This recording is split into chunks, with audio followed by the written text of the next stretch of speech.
نہایت ہی عزتوں کے لائق میری ملت علماء، اسٹیج کی زینت، جمیع علماء کرام، نام لینے کا وقت نہیں، اور جملہ جلوس کے اندر شرکت کرنے والے حاضرین و ناظرین، اللہ رب العالمین کا بہت احسان ہے اللہ تعالیٰ شکر کہ جس نے آج کے دن ہمیں پھر یہ عظیم موقع نصیب کیا کہ ہم ہر سال کی طرح ایک اچھے طریقے کے ساتھ کریم آقا کی آمد کی خوشی میں جلوس کو منعقد کیا۔ جتنے احباب کی طرف سے چل کر آئے تمام کو اپنی طرف سے، اپنے گاؤں کی طرف سے تمام احباب کو شکریہ ادا کرتے ہیں۔ اللہ کریم سب احباب کا اپنی بارگاہ میں شرف قبولیت عطا فرمائے۔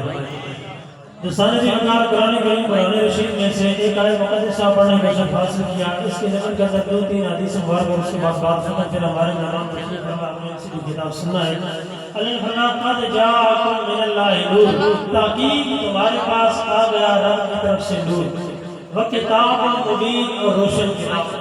اب رب نے دو چیزوں کا ذکر فرمایا، اللہ نے فرمایا تحقیق تمہارے پاس رب نے بھیجا نور، ایک نور اور دوسری روشن کتاب۔ مفسرین کرام نے لکھا ہے کہ نور سے مراد کریم آقا علیہ السلام کی ذات مقدسہ اور کتاب مبین سے مراد قرآن مجید اور قرآن رشید۔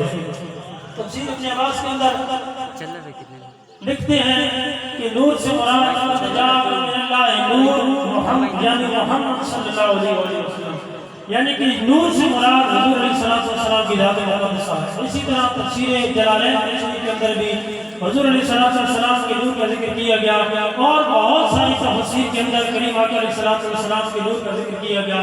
تو یہ نور کوئی عام نور نہیں، جس رب نے جس نبی کے نور کو پاک پشتوں سے پاک رحموں کے اندر منتقل فرما دیا، تو یہ وہ نور ہے کہ جو اللہ رب العالمین اپنے معبود کو بنا کر بھیجا۔